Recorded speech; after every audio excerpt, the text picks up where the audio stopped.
ఉన్న బంగారాన్ని విడిపించి ఆ రోజు ఆన్లైన్ రేటుకే మేము కొంటాం. Sharma gold company. నమస్కారం, వెల్కమ్ టు సుమన్ టీవీ. నేను గీతాంజలి. ప్రభుజీ నమస్కారం అండి. హరే కృష్ణ. హరే కృష్ణ. మీ అందరికి కూడా స్వాగతం అండి.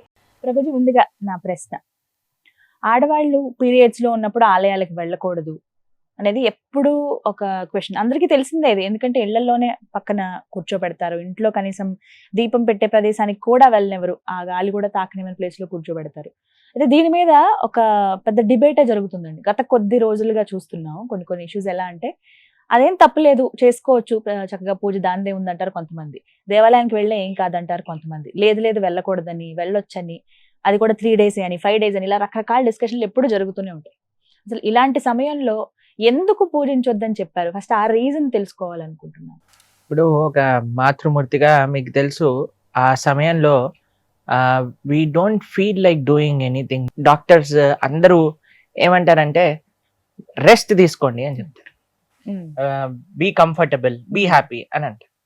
శాస్త్రం కూడా ఒక మాతృమూర్తులకు ఉండే ఆ అవస్థని చూసి వాళ్ళు ఏమన్నారంటే, కష్టపడాల్సిన అవసరం లేదు, గుడికి రావాల్సిన అవసరం లేదు, పూజలు పునస్కారాలు అంటే ప్రొద్దున పూట లేవాలి, తల స్నానాలు చేయాలి, తర్వాత మీకు తెలుసు కదా ఎంత శుచి మడి ఇవన్నీ కావాలి, ఇవన్నీ వద్దు, హాయిగా మీరు భగవన్నామం చేసుకోండి.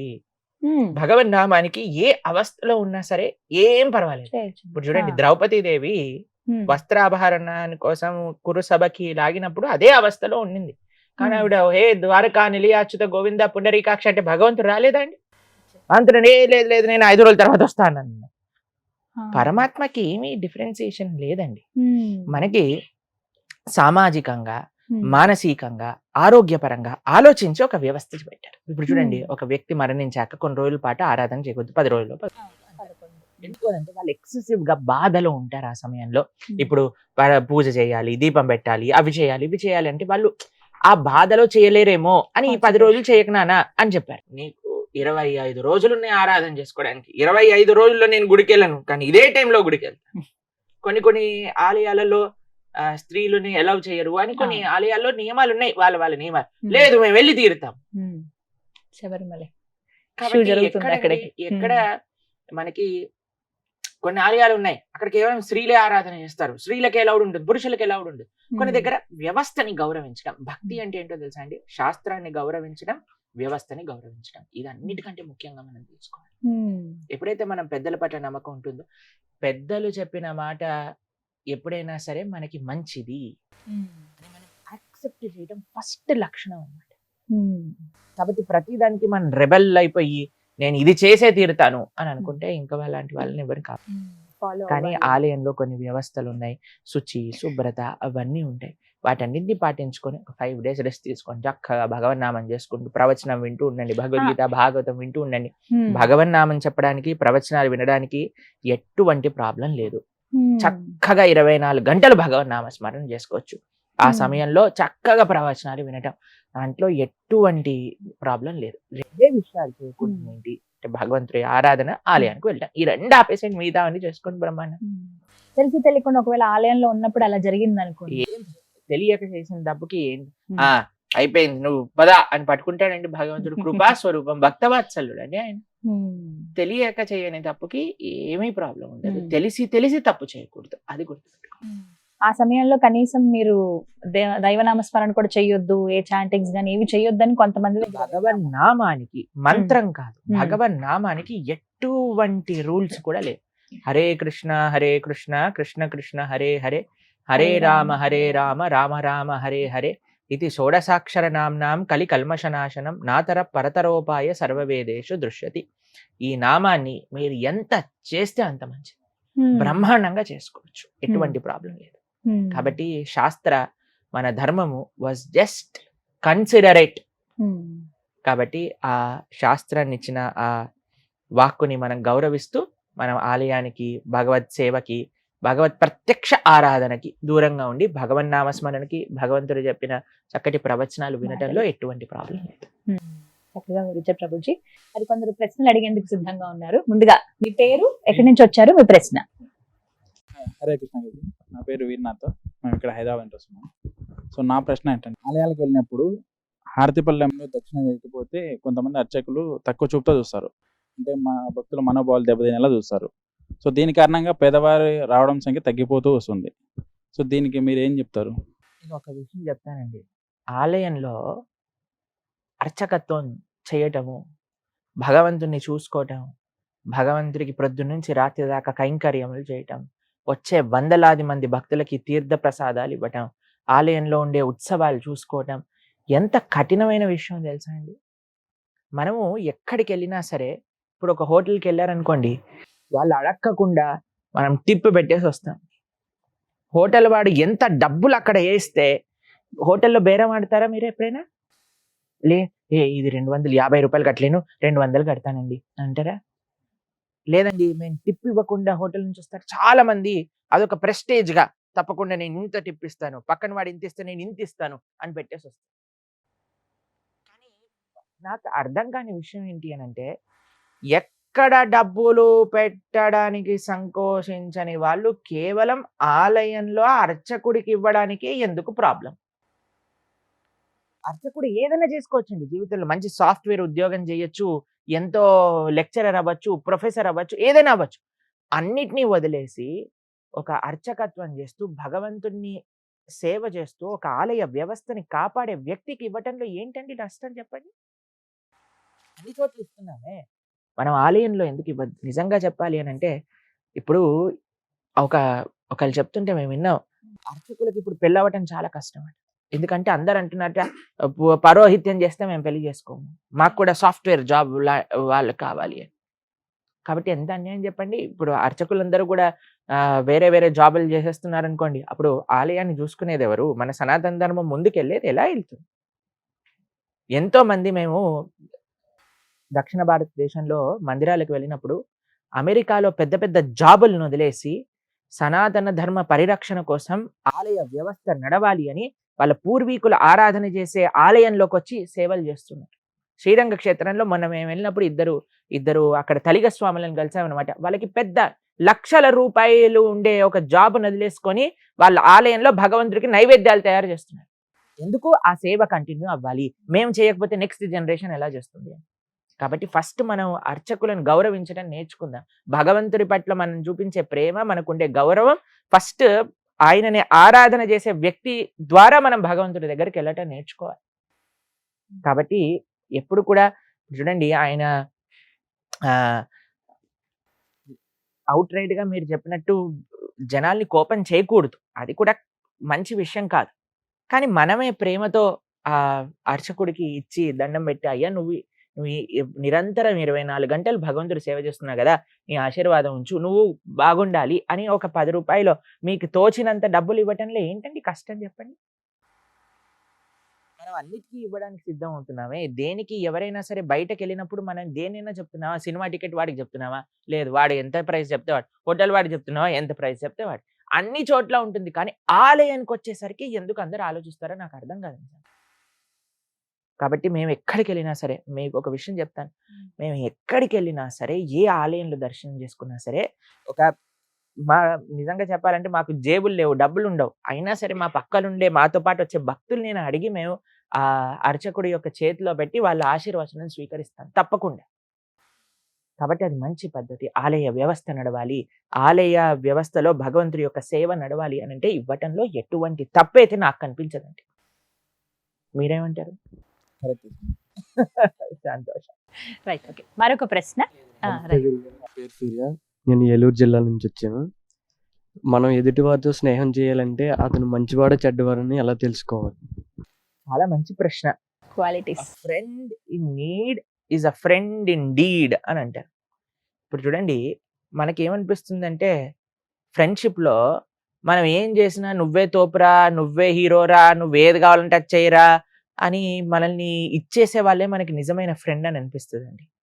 అది నిజమైన ఫ్రెండ్షిప్ కాదు. నిజమైన ఫ్రెండ్షిప్ అంటే మనం తప్పు చేస్తుంటే అవుట్ రైట్గా నువ్వు తప్పు చేస్తున్నావు, ఇది చేయకూడదు అని ఎవరైనా చెప్పారనుకోండి, వాడు నిజమైన శ్రేయోభిలాషిగా మనం అర్థం చేసుకోవాలి.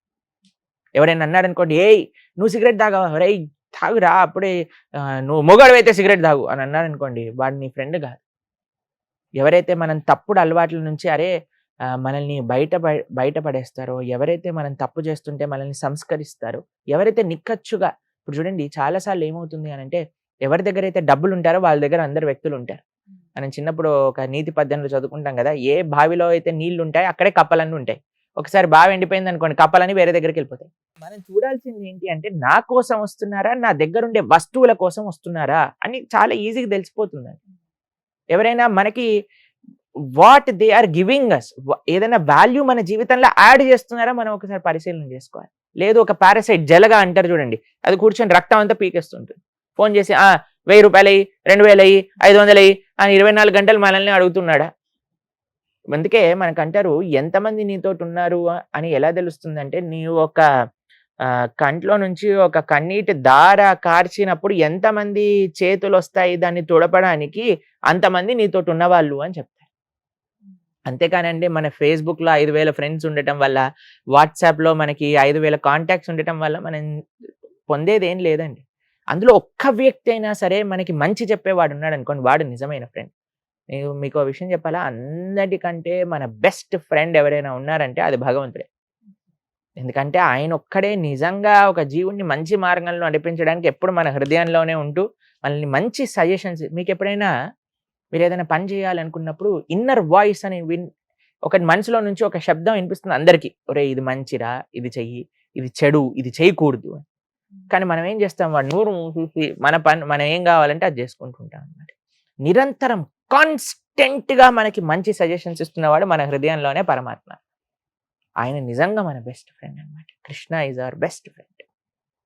కాబట్టి మంచి సాంగత్యం చాలా ముఖ్యం. ఈ మధ్య పిల్లల్లో ఏమైపోయింది అనంటే, ఫ్యాషన్ ఎలా అయిపోయింది అనంటే, ప్యాషనెట్గా ఉండటం, అందరూ ఏదో తిరగటం, పార్టీలకు వెళ్ళటం, చాలా మంది జీవితాలు పాడైపోతున్నాయి. ఎందుకు మాకు ప్రాబ్లం అంటే ఏం లేదండి, ఫ్రెండ్షిప్లో ఏముంది, మాకు ఒక చాలా మంచి స్నేహితుడు ఉండేవాడండి. ఆయన మాతో మాట్లాడుతూ ఉండేవారు. మేము ఇంజనీరింగ్ చేయడానికి వెళ్ళిపోయాం, వారు హైదరాబాద్లోనే ఉన్నారు. వాళ్ళ ఫ్రెండ్స్ అందరు కలిసి ఒకసారి వాళ్ళ కాలేజ్ లోపల కార్ రేసింగ్ అని పెట్టుకున్నారనమాట. ఔటర్ రింగ్ రోడ్లో 130, 140, 150 ఆ స్పీడ్లో వెళ్ళిపోతుంది. ఈయన కారు ఒక స్పాన్ ఆఫ్ సెకండ్లో తప్పిపోయింది. తర్వాత రోడ్ పై నుంచి టాపుల్ అయిపోయింది, ఇటువైపు నుంచి అటువైపు ఎగిరిపోయాడు, ప్రాణాలు పోయాయి. మేము ఎంత బాధపడ్డామో మాకు ఆ విషయం తెలిసినప్పుడు. అంటే ఒక ఏజ్లో ఉన్నప్పుడు అండి ఆ ఫ్రెండ్షిప్, ఆ ప్యాషన్ మనల్ని క్యారీ అవే చేసేస్తుంది అనమాట. కానీ ఎవరైతే కరెక్ట్ ఫ్రెండ్షిప్స్ని ఐడెంటిఫై చేస్తారో, ఎవరు నాకు నిజమైన శ్రేయోభిలాషి అని తెలుసుకుంటాడో వాడు జీవితంలో సక్సెస్ఫుల్ అవుతాడు. అందుకే ఎంతమంది ఉన్నారు కాదండి, ఎంతమంది ఉన్నా వారు మనకి ఏం చేస్తున్నాడు, ఒక్క ఫ్రెండ్ ఉన్నా చాలండి. ఒక్క ఫ్రెండ్, ఒక్క స్నేహితుడు ఉన్నా సరే మన జీవితంలో మనల్ని మంచి మార్గంలో నడిపించేవాడు చాలు. We are not worried about quantity, ఇంతమంది ఉన్నారు అంతమంది ఎవరికి చూపించుకుంటామండి, అందరు మనల్ని పాడు చేస్తూ ఉంటే. కాబట్టి ఒక్క మిత్రుడు ఉన్నా సరే మంచివాడు ఉండాలి చాలు. ఈ గుణాలు చూసి సెలెక్ట్ చేసుకోవాలి. మీ డౌట్ క్లారిఫై అయిందా? రైట్, మరొక ప్రశ్న. నమస్తే స్వామి, నా పేరు చైతన్య. నేను కల్కి మూవీ చూశాను. అందులో అశ్వత్థామ యుగాలు దాటి బతికి ఉన్నాడు కదా, కృష్ణ పరమాత్మ వెళ్ళిపోయారు, ఆయన ఇంకా బతికే ఉన్నాడు కదా, ఆయన కృష్ణుడి కన్నా గొప్పవారా? అంటే మనకి చిరంజీవులు అని మనం వింటూ ఉంటాం కదా, కొన్నిసార్లు మీరు ఉంటే సప్త చిరంజీవులు అంటారు, తర్వాత అమరులు అని అంటారు, దేవతల్ని అమరులు అంటారు, మరణం లేని వాళ్ళు అని అంటుంటారు. కొన్నిసార్లు మానవుడిని మృత్యలోకానికి చెందినవాడు అని అంటారు. మానవుడికి మరణం ఉంది, దేవతకి మరణం లేదు. ఇంకో విషయం చెప్తాను, మానవుడికి మరణం ఉంటుంది, పుట్టిన ప్రతివాడు చావక తప్పదు. దేవతల సంగతి ఏంటి, వాళ్ళు స్వర్గంలో ఈ అమృతాన్ని తాగుతూ ఉంటారు కదా, మరి వాళ్ళకి మరణం లేదా అని అంటే, దేవతలు కూడా మరణించాలి. దేవతలు కూడా వాళ్ళ పోస్ట్లో నుంచి తొలగిపోయి క్షీణే పుణ్యే మర్త్యలోకం విశంతి అని అంటారు. ప్రతి ఒక్క దేవత కూడా వాళ్ళ కాలమానం బట్టి 100 ఏళ్ళు వాళ్ళు బతుకుతారు. అయిపోగానే మళ్ళీ మానవుడు గాను ఏ జన్మ వాళ్ళకి రాసుంటే ఆ జన్మకు పుట్టాల్సిందే. చిరంజీవుల సమయం ఏంటి అని అంటే, చిరంజీవులు ప్రళయం అయ్యేంత వరకు బ్రతికుంటారు, ప్రళయంలో వాళ్ళు కూడా వెళ్ళిపోతారు. ఎప్పటికీ మరణం లేకుండా ఉండే వ్యక్తి భగవంతుడు మాత్రమే. గజేంద్రుడు అందుకే లోకంబులు లోకేశులు తెగిన తుది అలోకంబగు పెంచీకటి నవ్వండెవ్వడు ఏకాకృతినై వెలుగుండో అతనినే సేవింతుందంటే. కాబట్టి మనం సేవ చేయాల్సింది కేవలం భగవంతుని మాత్రమే. ఇంకెవ్వరిని మనం సేవ చేయాల్సిన అవసరం లేదు. ఎందుకంటే ప్రతి ఒక్కళ్ళు వాళ్ళ వాళ్ళ సమయం బట్టి వెళ్ళిపోవాల్సిందే. మనుషుడు ఇన్ని సంవత్సరాలకు వెళ్ళిపోతే, దేవతలు అన్ని సంవత్సరాలకు వెళ్ళిపోతారు, చిరంజీవులు అన్ని సంవత్సరాలకు వెళ్ళిపోతారు. కేవలం భగవంతుడి యొక్క లోకంలో ఉండే పార్షదులు మాత్రమే శాశ్వతం, ఇంకెవ్వరు శాశ్వతం కాదు. కాబట్టి ఇందాక మీరు అన్నట్టుగా కృష్ణుడు వెళ్ళిపోయాడు, అశ్వత్థామ ఉన్నాడు అని అంటే ఏం లాభం? కృష్ణుడు వెళ్ళిపోయింది ఏదో శరీరాన్ని విడిచిపెట్టలేదు. కృష్ణో స్వదాగోపగతే అని అంటుంది భాగవతం. ఆయన స్వలోకానికి, ఆయన గోలోకానికి చేరుకున్నారనమాట. కాబట్టి అశ్వత్థామ ఉన్నాడు, ఆయన సరే వెళ్ళిపోవాల్సిందే. అశ్వత్థామ చేసిన పనులు ఏంటో తెలుసా అండి మీకు? ఎంత అన్యాయమైన పని చేశాడో తెలుసా అశ్వత్థామ? కురుక్షేత్ర యుద్ధంలో అంత అయిపోయాక ఆయన ఒక టెంట్లో ఉన్నాడనమాట. సాయంత్రం పూట టెంట్లో ఉంటే ఇలా చూస్తూ ఉన్నాడు. ఒక చెట్టు పైన ఒక పెద్ద పక్షి వచ్చి, చిన్న చిన్న పక్షులు ఉన్నాయన్నమాట, చీకటి సమయంలో తినేసింది. తినేయంగానే వీడు అనుకున్నాడు, ఇది నాకు ఒక డివైన్ ఇంటర్వెన్షన్ నా జీవితంలో, నేను కూడా వెళ్ళిపో. యుద్ధ నీతి ఏంటంటే సూర్యాస్తమయం అయిపోయాక మళ్ళీ మనం యుద్ధం చేయకూడదు. అయితే ఏం పర్వాలేదు, ఇది నాకు ఒక ఐడియా అని అనిపించి ఏం చేశాడంటే పాండవులు ఉండే ప్రదేశానికి వెళ్ళాడు. వెళ్ళి 5గురు ఇలా పడుకున్నారనమాట. పడుకోగానే వాళ్ళ 5గురు ఒక తలలు తెగ్గొట్టేశారు. తెగ్గొట్టి 5గురు తలలు తీసుకొని దుర్యోధనుడి దగ్గరికి వెళ్తాడు. నేను 5గురు పాండవుల్ని చంపేశా అనగానే చాలా ఆనందపడతాడు దుర్యోధనుడు. కానీ వీడికి పాండవుల్ని చంపేంత సీన్ లేదు అశ్వత్థామకి. సరే ఒకసారి టెస్ట్ చేస్తాను అని ఒక తలని ఇవ్వమన్నాడు అనమాట. తలని తీసుకొని, ఎటువంటి దుర్యోధనుడు అంటే ఆల్మోస్ట్ శరీరాన్ని విడిచిపెట్టే స్థితిలో ఉన్నాడు, తొడలన్నీ విరిగిపోయి పడిపోయాడు. ఆ కొద్దిపాటి శక్తితో తలని ఇలానంగానే మొత్తం ముక్కలు అయిపోయింది తల. అప్పుడు చెప్తాడు, ఒరే ఇది పాండవులు కాదురా, పాండవులు పిల్లలైన ఉప పాండవులు, పిల్లల్ని చంపేసేస్తాడనమాట అశ్వత్థామ. దుర్యోధన లాంటి దుష్టుడు అన్నాడు. కనీసం నేను అనుకున్నా ఈ అందరు పోతే కనీసం ఉప పాండవులు కురు వంశాన్ని ముందుకు తీసుకెళ్లే వాళ్ళైనా బ్రతుకుంటారని, నువ్వు వాళ్ళని కూడా చంపేశావు, ఎంత దుర్మార్గుడివిరా, ఎంత అన్యాయం చేసావురా నువ్వు అన్నట్టు. అయినా సరే ఊడుకోలేదు అశ్వత్థామ. అభిమన్యు యొక్క భార్య అయిన ఉత్తర గర్భంలో ఉండే పరీక్షితుడు లాస్ట్ ఎయిర్ అన్నమాట వాళ్ళ యొక్క కుటుంబానికి, కురు వంశానికి. వాడిపైన, కడుపులో ఉండే పిల్లవాడి పైన బ్రహ్మాస్త్రాన్ని వదులుతాడు. అంత దుర్మార్గు. కాబట్టి కానీ ద్రౌపదీదేవి పరమ భాగవతోత్తమరాలు కాబట్టి క్షమించేసేయి అని చెప్పగా కృష్ణుడు ఆయన పైన ఉండే మణిని తీసేసి, మెల్టింగ్ ఫార్మ్ తెలుసు కదా మీకు, అశ్వత్థామ మెల్ట్ అయిపోతూ ఉంటారనమాట శరీరం. అయినా సరే ఆయనకి ఇంతకు ముందు ఉన్న వరం చేత ఆయన తిరుగుతూ ఉంటారు అలా. కాబట్టి చిరంజీవి అవ్వటం పెద్ద గొప్ప విషయం ఏం కాదండి. మీకు ఒక విషయం చెప్తాను. శాస్త్రంలో ఒక లోమ మహర్షి అని ఒకళ్ళ గురించి చెప్తారు. ఆయన ఎటువంటి కుటీరం ఉండేది కాదట. ఎప్పుడు కూడా అరణ్యంలో తిరుగుతూ ఉండేవారట, జపం చేసుకుంటూ భగవన్నామని. అయితే అందరు ఋషులు మునులు అడిగేవాళ్ళట, అయ్యా నువ్వు కుటీరం కట్టుకోవచ్చు కదా, ఆశ్రమంలో ఉండొచ్చు కదా అంటే, నాకు టైం లేదు అనేవాళ్ళట. అందరు ఆశ్చర్యపోయేవాళ్ళట, ఈయనకు టైం లేదా, ఈయనకు టైం లేదా. ఏంటో తెలుసా అండి ఆయనకు ఉండే వరం? ఒక్క బ్రహ్మగారి సమయం, బ్రహ్మగారు కొన్ని కోట్ల సంవత్సరాలు బ్రతుకుతారు. ఆయన 100 ఏళ్ళు అవ్వాలి అంటే కొన్ని కోట్ల సంవత్సరాలు పడుతుంది. అటువంటి బ్రహ్మగారు ఒక్కళ్ళు పోతే ఆయన శరీరంలో ఉండే ఒక వెంట్రుక పడిపోతుంది. లోమస మహర్షికి ఉన్న వరం ఏంటి అంటే శరీరం పైన ఉండే అన్ని వెంట్రుకలు పోతే కానీ ఆయన పోడనమాట. అలాంటి వ్యక్తి అంటున్నారంటే నాకు సమయం లేదు అని అంటే, మనం మాత్రం తర్వాత చేస్తాం, ఎల్లుండి చేద్దాం, అవతల ఎల్లుండి చేద్దాం అంటే. చూడండి ఎంత విచిత్రమో, చూడండి మనుషులకి ఎంత విచిత్రం. అటువంటి వ్యక్తి భగవంతుడికి పూర్తి శరణాగతుడై ఎప్పుడు నిరంతరం భగవన్నామ స్మరణ చేస్తుంటాడు. కాబట్టి చిరంజీవి కేవలం చిరంజీవి అవ్వటం వల్ల గొప్ప విషయం కాదు, భగవంతుని ఆశ్రయించడంలో, భగవంతుడి యొక్క సేవ చేసుకోవటంలో నిజమైన అస్తిత్వం ఉన్నది. సరే, మరొక ప్రశ్న. నా పేరు వెంకటేశ్వర, నేను భీమవరం నుంచి వచ్చాను. ఇప్పుడు ఎవరైనా చనిపోతే భగవద్గీత పెడతారు కదా, అది ఎందుకు? చనిపోయిన వాడికి భగవద్గీత కాదు, వీడు ఎలానో పోయాడు మీరైనా బాగుపడండి రా అని భగవద్గీత వినిపిస్తున్నారన్నమాట. యాక్చువల్గా శాస్త్రంలో ఏం చెప్పారంటే, చనిపోయిన వ్యక్తి దగ్గర గరుడ పురాణము, దాని తర్వాత అంటే చనిపోయిన సమయంలో ఆ 10 రోజులు 11 రోజులు 13 రోజులు ఒక్కొక్క వ్యవస్థ బట్టి అయితే వాళ్ళకి ఏం చెప్తారు అని అంటే, ఆ సమయంలో భగవద్గీతను వినిపించాలి, గరుడ పురాణాన్ని వినిపించాలి, భాగవతాన్ని వినిపించాలి అని చెప్తూ ఉంటారు. ఎందుకు అని అంటే, చనిపోయిన వాడు ఎలానో పోయాడండి, కానీ అక్కడికి వచ్చినప్పుడు ఆ వ్యక్తులందరూ కూడా ఈయన ఎలాగనో పోయాడు, జీవితాన్ని మార్చుకోలేదు, కనీసం మీరైనా బాగుపడండి, మీకైనా ఒక మంచి మార్గాన్ని చూపించడానికి అప్పుడు చెప్తారండి. ఇప్పుడు ఏం చేసేసారంటే, ఆ చనిపోయిన వ్యక్తిని తీసుకెళ్లే బండిలో భగవద్గీత ఆన్ చేసేస్తారు, అంతే, ఇంకెవ్వరు వినరు. వాళ్ళు ఏదో వీళ్ళ లోకంలో వీళ్ళు ఉంటారు. ఆ భగవద్గీత అలా అలా వెళ్ళిపోతూ ఉంటుంది శ్లోకాలు.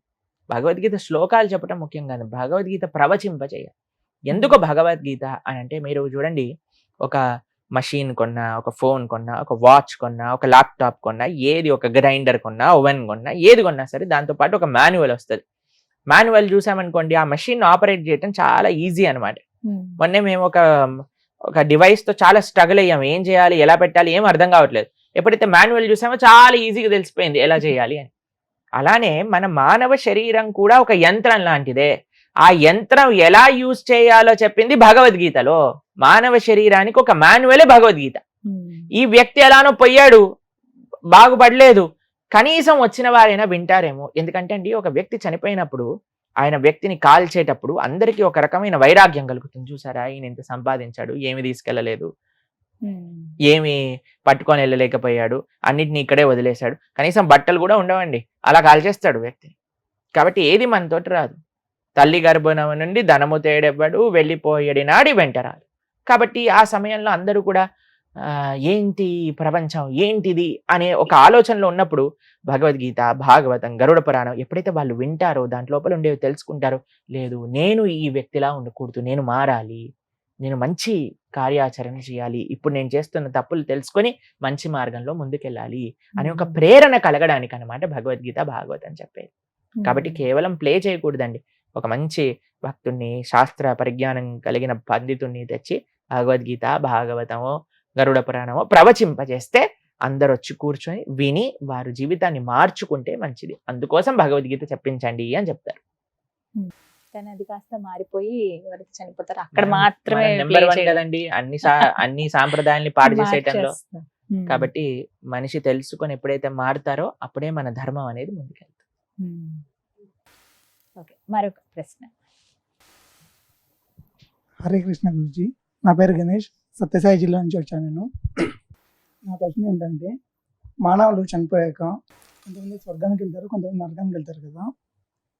ఒకవేళ నేను స్వర్గానికి వెళ్ళాలంటే ఏం చేయాలి? ఆ విషయం చెప్తాను. స్వర్గం ఎలా ఉంటుంది, నరకం ఎలా ఉంటుందో మీకు అర్థం చేస్తాను. తర్వాత మీరు ఎక్కడికి వెళ్ళాలో చెప్పండి. నరకంలో మనం చేసే తప్పులకి శిక్ష అనుభవించాలి. ఒక్కొక్క రకమైన పనికి ఒక్కొక్క రకమైన శిక్ష అని నరకంలో సుమారుగా 28 నరకముల గురించి శాస్త్రములలో ప్రస్తావన చేస్తున్నారన్నమాట. అయితే ఫర్ ఎగ్జాంపుల్ మీరు వినాలనుకుంటున్నారా, చెప్పనా? సరే, ఎవరైనా పశు హింస చేసిన వాళ్ళు ఉన్నారనుకోండి, వాళ్ళని కుంభీపాకము అనే ఒక నరకంలో వేస్తారనమాట. అక్కడ ఏం చేస్తారంటే, మనం ఎలాగైతే ఫ్రై చేసుకొని తిన్నారనుకోండి ఈ ప్రపంచంలో, అక్కడ మనల్ని చేస్తారనమాట, పకోడాలుగా వేయిస్తారనమాట. అదొక రకం. ఎవరైనా తాగే అలవాటు ఉందనుకోండి, కాబట్టి అక్కడ కూడా తాగించాలి కదండి. ఎలా మరి, లేకపోతే ఎలా, వీడికి తలనొప్పి వచ్చేస్తుంది కదా. కాబట్టి అక్కడ ఏం చేస్తారు అని అంటే, ఇనుము ఉంటుంది కదండి, ఇనుముని బాగా కరిగిచ్చేస్తారనమాట. ఇనుముని కరిగించినప్పుడు రెడ్ కలర్ లిక్విడ్గా అవుతుంది కదా, దాన్ని మంచి షాంపెయిన్ గ్లాసులో పోసి నోట్లో పోస్తారనమాట. కాబట్టి ఇలా ఒక్కొక్క తప్పుకి ఒక్కొక్క నరకం ఉన్నది, ఒక్కొక్క రకమైన ఇబ్బందులు మనం అక్కడ పొందాలి అని. వేరే వాళ్ళని అనవసరంగా కష్టపెట్టి అనవసరంగా మాటలతో అన్న వ్యక్తులు ఉంటారు కదా. సో ఆ నరకంలో ఒక స్పెషాలిటీ అయిన పక్షులు ఉంటాయి, వాటిని రురు పక్షులు అని అంటారు. వాటి ఉండే నరకం పేరు రౌరవం అని అంటారు. ఆ నరకంలో ఏం చేస్తాయంటే, ఒక పెద్ద ప్లాట్ఫామ్ ఉంటుంది, ఏం ఉండదు ఆ ప్లాట్ఫామ్లో, మనిషి మాత్రమే ఉంటాడనమాట. పైనుంచి రురు పక్షులు వచ్చి వాటికి ముక్కు ఇక్కడ నుంచి అక్కడ దాకా ఉంటుంది. మనిషి అంటే ఆ జీవి అక్కడ ఉన్నప్పుడు వాటిని సజీవంగా పీక్కొని తింటూ ఉంటాయి అనమాట ఈ రురు పక్షులు. అలా ఇది ట్రైలర్ మాత్రమే, సినిమా అక్కడికి వెళ్తే తెలుస్తుంది అనమాట ఏంటి అని. కాబట్టి ఇలా చాలా నరకాలు ఉంటాయి. ఇది నరకం యొక్క ప్రస్తావన.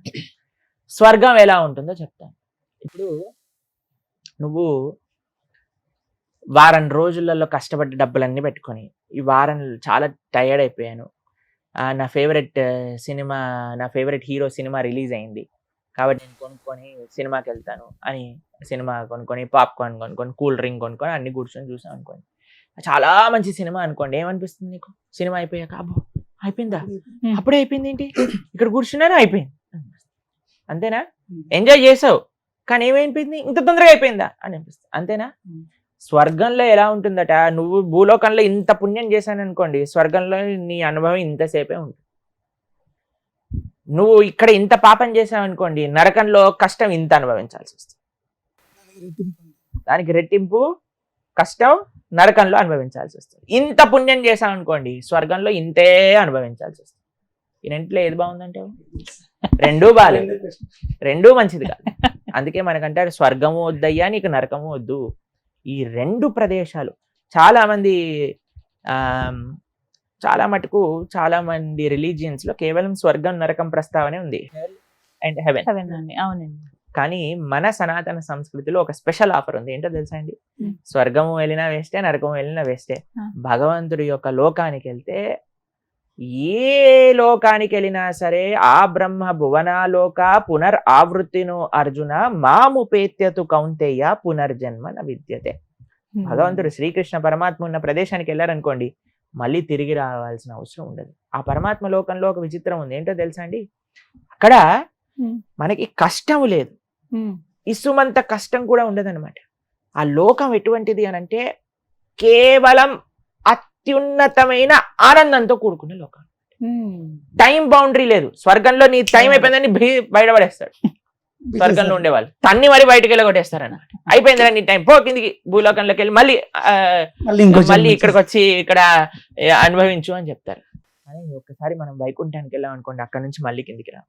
వైకుంఠంలో నిరంతరం భగవంతుడి యొక్క సేవ చేసుకుంటూ ఉండొచ్చు. కానీ ఇక్కడికి వెళ్ళటం చాలా కష్టం.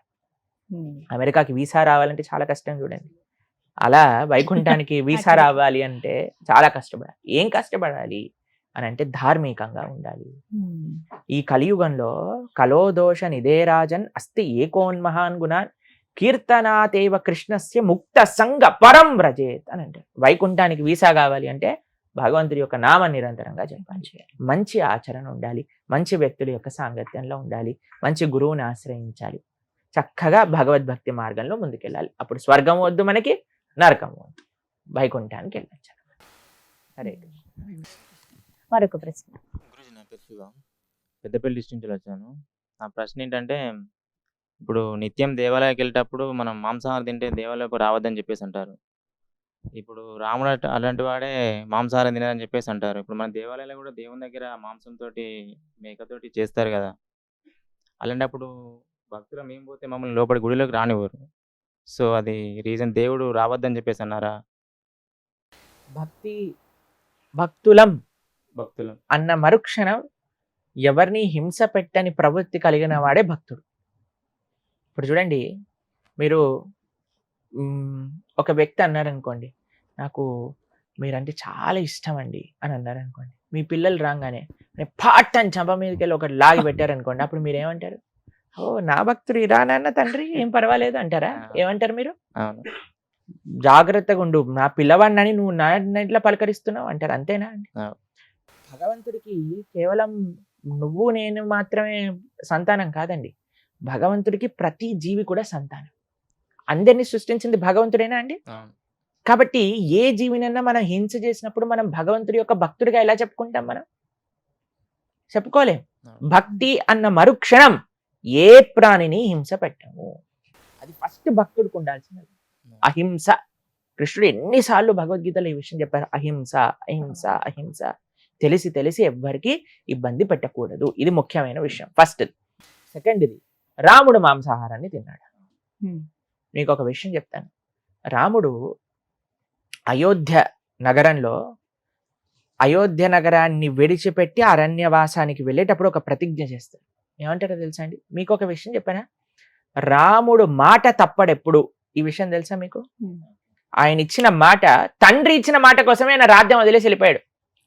ఎవరిచ్చిన మాట? తండ్రి ఇచ్చిన మాట. ఇంకా ఆయన ప్రతిజ్ఞ చేస్తే ఎలా ఫాలో అవుతాడండి? రామ మాట రామ బాణం ఎప్పుడు వెనకాలకి వెళ్ళదు. అంతే కదండి. రాముడు ఒక ప్రతిజ్ఞ చేస్తాడు, నేను ఈ అరణ్యవాసంలో ఉన్నంత సమయం సాధువుగా నార బట్టలు వేసుకొని కంద మూలాలు మాత్రమే స్వీకరిస్తాను అని అయోధ్య నగరంలో ఉన్నప్పుడే ప్రతిజ్ఞ చేసి రాముడు వెళ్ళాడు. కాబట్టి చాలా మంది అరణ్యవాసంలో ఇక్కడ తిన్నాడు అక్కడ తిన్నాడు అని అట్లా ఏం ప్రమాణం లేదండి. సంస్కృతము, శాస్త్రము చదవటం వల్ల అర్థం కాదండి. శాస్త్రము గురుముఖత విన్నప్పుడు అర్థమవుతుంది. ఇప్పుడు చూడండి, మీకు మెడికల్ కాలేజ్ బుక్స్ ప్రతి షాప్లో ఉంటాయి. మీరు వెళ్ళి నేను అన్ని మెడికల్ కాలేజ్ బుక్స్ అన్ని చదివేశాను, నేను ఇప్పటి నుంచి డాక్టర్ అని అంటే ఎవడైనా ఒప్పుకుంటాడండి? ఇది చెప్తే అలాంటి డాక్టర్ దగ్గరికి మీరు వెళ్తారా అండి? వెళ్తారా? మీరు చెప్పండి. వెళ్ళరు కదా. మీరు ఒకరు అన్నారు అనుకోండి, నేను మొత్తం సివిల్ ఇంజనీరింగ్ బుక్స్ చదివేశాను, నేను మీ ఇల్లు కడతాను. నేను అనుకో, ఒరే మా ఇల్లు కట్టకరా, పక్కింటి ఇల్లు కట్టు, కూలిపోయింది అనుకోండి, మా ఇదంతా అయిపోతుంది. అంతే కదండి.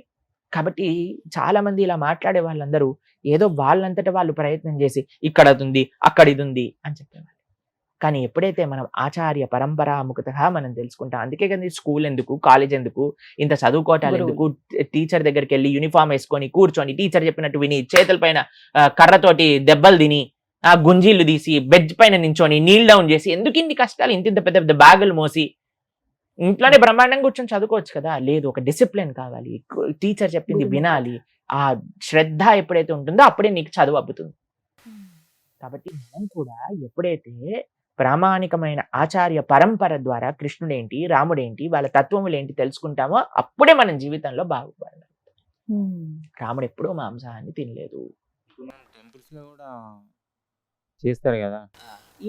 ఈ ప్రశ్నకు ఆన్సర్ చెప్తాను. బలివ్వటము అని కొన్ని ప్రదేశాల్లో ఆచారంగా ఉంటుంది. ఇక అదే అడుగుతున్నాను మీకు. ఒక అమ్మవారి గుళ్ళో మీరు బలించారనుకోండి, అమ్మ అన్న మరుక్షణమే, అమ్మ అంటే ప్రేమ స్వరూపం, అంతే కదండి. అమ్మ అంటే తల్లి అంటే ప్రేమ కదండి. ఒక తల్లి ముందెళ్ళి నువ్వు ఒక ప్రాణిని బలిస్తున్నావు అంటే ఆ అమ్మ యొక్క హృదయం బాధపడుతుందా, ఆనందపడుతుందా? బాధపడుతుంది. అంతే కదండి.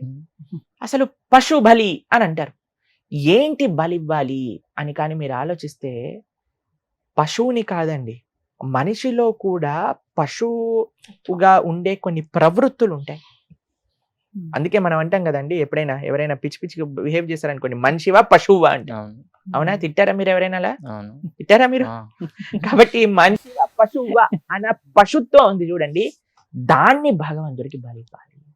ఆ ఏవైతే చెడు గుణాలు ఉన్నాయో వాటిని అమ్మవారికి ఇవ్వాలి, కానీ పశువుని తెచ్చి బలి ఇవ్వకూడదు.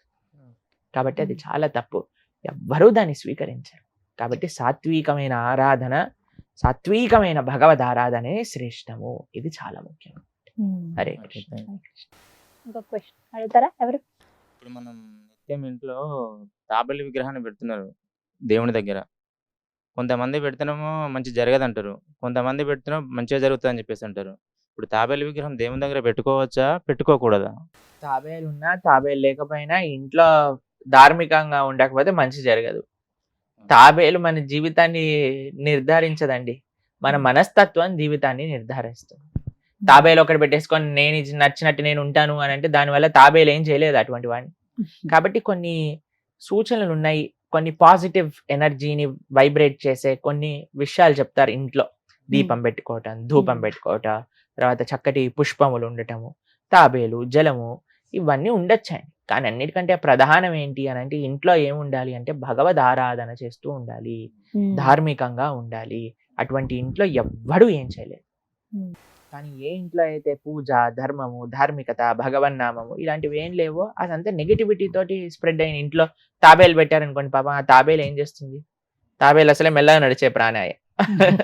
కాబట్టి ఏం చేయలేదు పాపం, అది సాత్విక జంతువు. పర్వాలేదు, తాబేలు కూడా పెట్టుకోండి, మంచిగా కూడా ఉండండి, భగవన్ నామం కూడా చెప్పండి, ఆరాధన కూడా చేస్తూ ఉండండి, అప్పుడు మంచిది అవుతుంది. హరే కృష్ణ. గురుజీ, ప్రస్తుత సమాజంలో మత మార్పిడి అనేది పెద్ద మహమ్మారి అయిపోయింది. ఎవరు చూసినా మన హిందువులని డైరెక్ట్ కానీ ఇండైరెక్ట్ కానీ మత మార్పిడి చేస్తున్నారు. వేరే మతాల వారిని మన హిందువులు ఎవరే కానీ ప్రలోభ పెట్టలేదు, మీరు మా మతంలోకి రండి అని. సో ఈ మత మార్పిడి మీద మీ ప్రధాన ఉద్దేశం ఏంటి? మీరు అన్నట్టుగా మత మార్పిడి చాలా జరుగుతుంది అని మనం సమాజంలో చూస్తున్నాం. దానికి ముఖ్యమైన కారణం ఏంటి అంటే హిందువులో చైతన్యం లేదు. ఇప్పుడు చూడండి, నేను రేపు పొద్దున ఎవరైనా మీకు తెలిసిన వారు ఈ పక్కింటి వాళ్ళ ఇంట్లోనే ఒకరిని తీసుకొచ్చేసి ఈ రోజు నుంచి ఇదే మా అమ్మ అన్నారనుకోండి, మీరేమంటారు? రే ఆ అమ్మని మార్చేసావు ఏంట్రా? ఏం లేదు, ఈమె బాగా వంట చేస్తుందట, అందుకోసమే నా అమ్మ కావాలనుకుంటున్నాను. ఏమంటారండి మీరు? వాడు ఎంత మూర్ఖుడు ఉన్నాడా ఇంకోడు? కాబట్టి కృతజ్ఞత లేని వ్యక్తులు ఏదో ప్రలోభాలకి, అంటే జనాలు తప్పే కాదు, అటువైపు ప్రలోభ పెట్టే వాళ్ళ మనస్తత్వం కూడా అలానే ఉంది. చాలా మంది మేము రీసెర్చ్ చేసాం ఎందుకు వెళ్ళిపోతున్నారు అని అంటే చాలా మంది ఎందుకు ఈ మార్గంలోకి వెళ్తే డబ్బుల కోసం వెళ్ళిపోతున్నారు.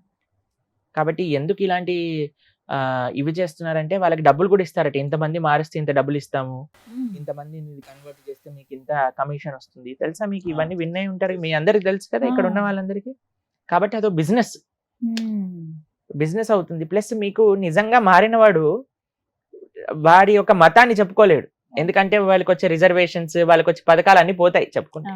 కాబట్టి నిజంగా మారిపోయావు నువ్వు మతం అంటే ధైర్యంగా చెప్పుకో కదా, మతం మారిపోయాను, ఇది నేను ఇది కాదు అని. చూడండి ఎంత తెలివిగల వాళ్ళు. వాళ్ళకి గవర్నమెంట్ నుంచి కావాల్సిన పథకాలు కావాలి, ఇటు మన ధర్మము వద్దు. ఎంత ప్రమాదకరమైన శక్తిగా మార్చేస్తారు చూడండి.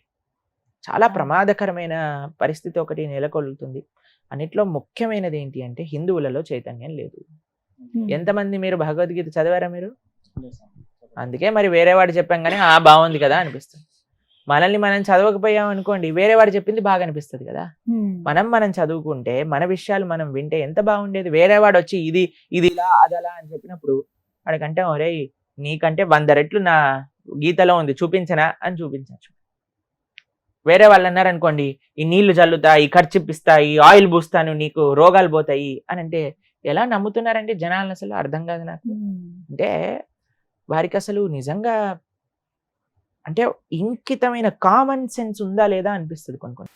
కానీ కొన్ని ఈ మధ్య జరిగిన కొన్ని పబ్లిక్ టాక్స్ లో కానీ కొన్ని సర్వేలు కానీ ఇలా ఏంటంటే కొంతమంది దగ్గరికి వెళ్ళి మైక్ పెట్టినప్పుడు మీరు ఏ మతం అని అడుగుతున్నారు. వారిని అడిగినప్పుడు పలానా హిందూ, క్రిస్టియన్, ముస్లిం ఇలా చెప్పాక, క్రిస్టియన్ అయితే మీరు బైబిల్ చదివారంటే నేను రోజు చదువుతాను, మా అమ్మగారు చదువుతారు, మా నాన్నగారు చదువుతారు, నేను అలా చదువుతాను, నేను ఇంత పూర్తి చేశాను, లేకపోతే 2-3 సార్లు చదివానని చెప్తున్నాను. అదే ఖురాన్ విషయానికి వస్తే చదివామంటున్నారు. అదే హిందూస్ దగ్గర మాట్లాడేటప్పుడు మాకు అలా నేర్పించలేదండి రోజు చదవమని, మేము ఇప్పటివరకు అయితే అసలు భగవద్గీత చదవలేదండి. లోపం ఎక్కడుందండి? అదే కదా, మొత్తం వ్యవస్థలో ఉంది లోపం. తల్లిదండ్రుల దగ్గర నుంచి, విద్యా వ్యవస్థ దగ్గర నుంచి, అమ్మమ్మల తాతల దగ్గర నుంచి, టీచర్ల దగ్గర నుంచి అందరిలో ఉన్నది లోపం. అంటే పాఠ్యాంశంగా ఉంటే బాగుంటుంది, ఇది ఖచ్చితం చేస్తే పాఠ్యాంశం ఎంత ఖచ్చితం చేసినా సరే జనాలకి ఆ ఇంట్రెస్ట్ అనేది లేదు కదా. మన దాంట్లో ధర్మం కాపాడుకోవాలి, అందరికి అనిపిస్తుంది నా ధర్మం ముందుకెళ్ళాలి, నా ధర్మం విస్తృతం అవ్వాలి. వాళ్ళు ఆల్ రాంగ్ మీన్స్ యూజ్ చేస్తున్నారు. ఒకడు గన్ను పట్టుకుంటున్నాడు, కత్తి పట్టుకుంటున్నాడు, ఇంకొకడు ఆయిల్ పట్టుకుంటున్నాడు, ఖర్చిప్ పట్టుకుంటున్నాడు, నీళ్లు పట్టుకుంటున్నాడు. వాళ్ళ ప్రయత్నం వాళ్ళు హుక్ ఆర్ క్రుక్ అని ప్రయత్నం చేస్తున్నారు. కానీ మన ధర్మం ఎప్పుడు అలాంటి పైశాచికమైన పనులు చేయలేదు. మన ధర్మం సాత్వికంగా ఎంతో మంచిగా ప్రవచన మార్గంతో ధర్మాన్ని పరీక్షించుకోవాలని. కానీ ప్రవచనానికి వచ్చేవాడు ఎవడు? అందరికీ బిగ్ బాస్ చూడాలి, అందరికీ వెబ్ సిరీస్ చూడాలి, అందరికీ ఇన్స్టాగ్రామ్ లో రీల్స్ చూడాలి. కానీ ఎవరికి ఎంతమంది ప్రవచనం వినడానికి వస్తున్నారండి? అనవసరమైన విషయాలు చూడటంలో నెంబర్ 1 హిందువులు అయిపోయారు. అవునా కదా? చెప్పండి. పిల్లలందరినీ చిన్న పిల్లల్ని కూర్చోబెట్టి చూపించేస్తున్నారు సీరియల్ అన్ని. చిన్న పిల్లలకి సినిమాలు చూపించేస్తున్నారు. సినిమాలలో, సీరియళ్లలో ఇప్పుడు ఎలాంటి ఎన్ని నెగిటివ్ విషయాలు చూపిస్తున్నారంటే అవన్నీ పిల్లలకి అవసరమా? ప్రవచనాన్ని చెప్పేసి పిల్లలకి అర్థం కాదేమో అండి, ఇవి అర్థం అవుతాయి కానీ అది అర్థం కాదా? ఎంత విచిత్రం చూడండి. కాబట్టి మన ధర్మాన్ని మనమే రక్షించుకోవాలి. కాబట్టి మీరందరూ ఇక్కడ ఉన్న వాళ్ళందరూ గీత చదవండి, అప్పుడు మన ధర్మాన్ని మీరు చదవండి, పక్కన వాడికి చెప్పండి. హరే కృష్ణ. నాకు డౌట్, ఇప్పుడు హిందువులకి రామాయణం ముఖ్యమా లేకుంటే భగవద్గీత ముఖ్యమా? రామాయణము, భగవద్గీత, భాగవతము ఈ 3 ముఖ్యమే. మరి క్రిస్టియన్స్ కి బైబిల్, ముస్లిమ్స్ కి ఖురాన్. అలా అనుకుంటే హిందువులకి ప్రాథమికమైన ఫౌండేషనల్ పుస్తకం ఏ సంప్రదాయానికి చెందిన వాళ్ళైనా సరే, హిందువులకు ఒక పుస్తకం చెప్పండి ప్రభుజీ, ఇది తప్పకుండా అందరూ అధ్యయనం చేయవలసిన పుస్తకం ఏదన్నా ఉంటే అది గీత, భగవద్గీత. శంకరాచార్యుల నుంచి మొదలు పెట్టుకుంటే అందరు ఆచార్యులు చెప్పిన విషయం ఒకటే, భగవద్గీత హిందువులకి ప్రాథమిక అన్నిటికంటే ముఖ్యమైన గ్రంథము. కాబట్టి మీరు ఒక పుస్తకం చెప్పండి హిందూ ధర్మంలో అంటే భగవద్గీత. భగవద్గీతను చదవండి, భగవద్గీతను వినండి, భగవద్గీతను అర్థం చేసుకోండి. సనాతన ధర్మం అంటే ఏంటో అర్థం.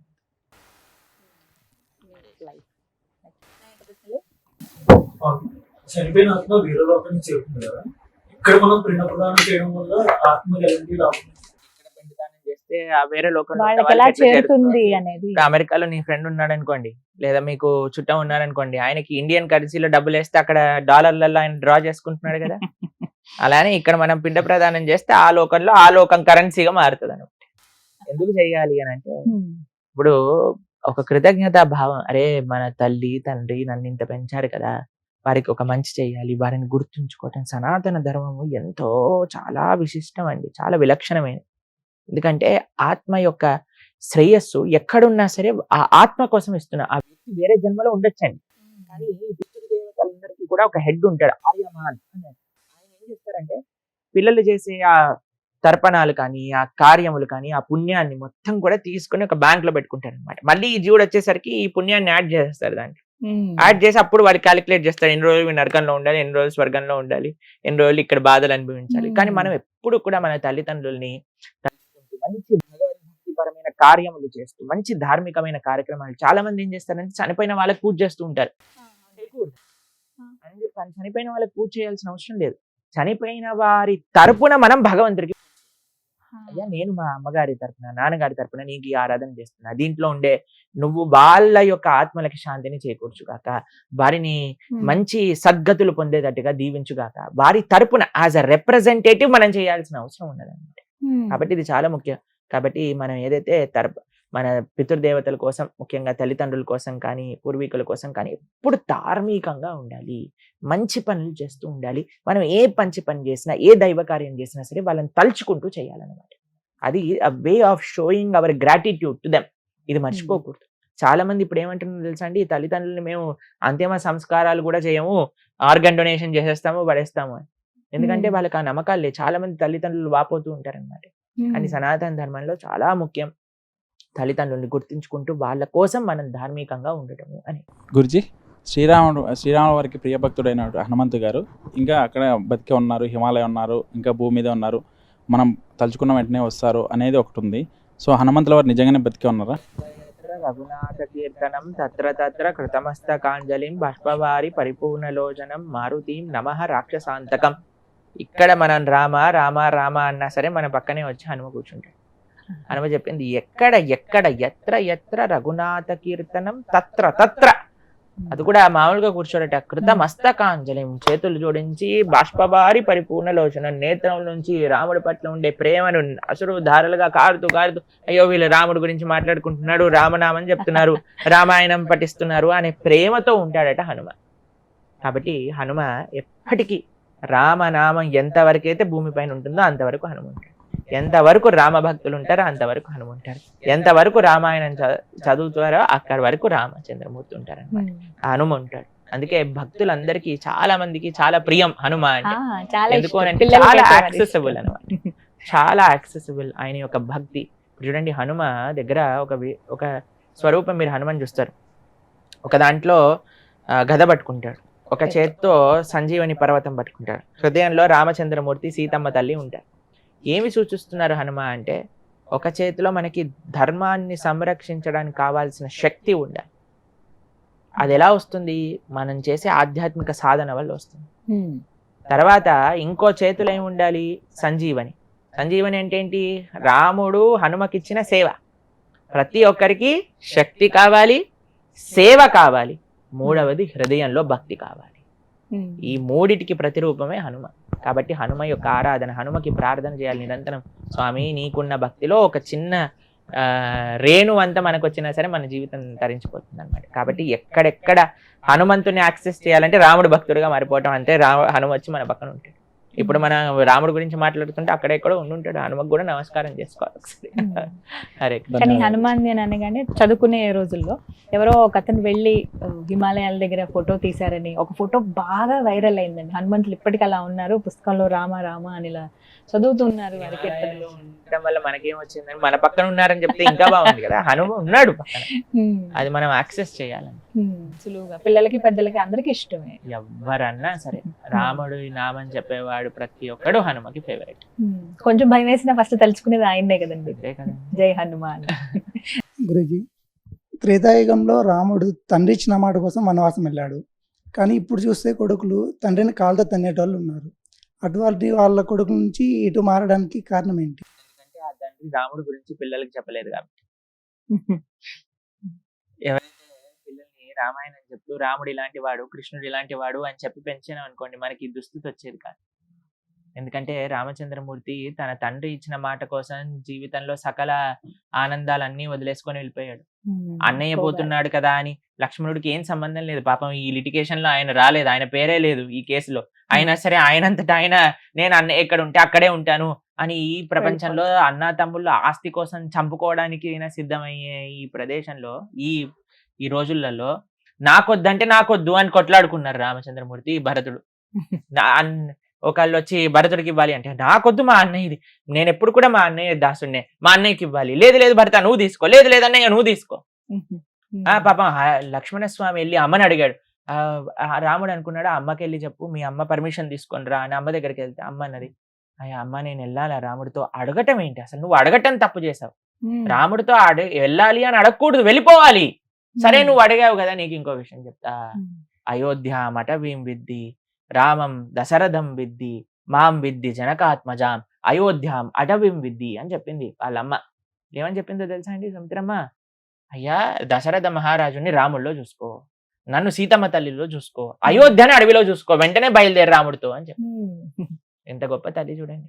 అలా పెంచారు కాబట్టి పిల్లలు అలా అయ్యారు. ఈ రోజులలో మనము అనవసరమైన సినిమాలు సీరియళ్ళు ఇవి పెంచుతున్నాం కాబట్టి అందులో ఏం చూపిస్తారండి? ఏం చూపిస్తున్నారు చెప్పండి? కోడలు అత్తగారిని ఎలా చంపేసింది, అత్తగారు ఎలా ప్రతీకారం చూపించుకుంది, తర్వాత ఒకళ్ళ ఇంట్లో 10 మందిని పెట్టి వాళ్ళు ఎలా కొట్లాడుకుంటున్నారు. అది చూస్తే మన పరిస్థితి ఏమవుతుంది చెప్పండి? మనం కూడా అలానే తయారైపోతుంది. కాబట్టి ఏది మనం చూస్తామో, ఏది మనం వింటామో, ఏది మనం మాట్లాడతామో, ఎటువంటి వ్యక్తులతో ఉంటామో అలానే మన ప్రవృత్తి ఉంటుంది. కాబట్టి పిల్లలకి తల్లిదండ్రులకి నేను చేసే సిన్సియర్ చేతులు జోడించి చేసే రిక్వెస్ట్ ఏంటంటే పిల్లలకి రామాయణ భాగవతాదులు చెప్తూ పెంచండి. మీ పిల్లవాడు పెద్దగయ్యాక మీరు ఈ సేవ కానీ చేస్తే అన్నిటికంటే లబ్ధిపోయే వ్యక్తులు ఎవరైనా ఉంటే అది ఫస్ట్ తల్లిదండ్రులే. తల్లిదండ్రులు లబ్ధి పొందడమే కాకుండా ఈ దేశం లబ్ధి పొందుతుంది, ఈ ధర్మం లబ్ధి పొందుతుంది, ఈ సమాజం లబ్ధి. కానీ ఇటువంటి అనవసరమైన ఎక్స్పోజర్స్ పిల్లలకి చేయటం వల్ల వాడు పాడవటం చేత కుటుంబం పాడైపోతుంది, కుటుంబం పాడైపోతే సమాజం పాడైపోతుంది, సమాజం పాడైపోతే దేశం పాడైపోతుంది. కాబట్టి ఎందుకు ఇలా మారుతున్నారు అంటే రాముణ్ణి పక్కన పెట్టాం కాబట్టి ఇలా మారుతుంది. రాముణ్ణి మళ్ళీ ఈ సొసైటీలో ఇంట్రడ్యూస్ చేయండి, ఇటువంటివి ఏవి జరగవు. మీకు విషయం చెప్తాను, రామాయణం సీరియల్ ప్లే చేసేటప్పుడు క్రైమ్ రేట్ 70% తక్కువ ఉండేదట. ఎందుకంటే అప్పుడు ఇంకే ఛానల్ ఉండేవి కాదు, రామాయణం పెట్టేవారు. ఒక ఊర్లలో రామాయణం పెట్టేసుకుంటే ఊరంతా వచ్చి రామాయణం చూసేది. దొంగలు కూడా చూసేవారేమో, ఏం క్రైమ్ ఉండేది కాదు, అందరూ బ్రహ్మాండంగా రామ రామ రామ అనుకుంటూ ఉండేవారు.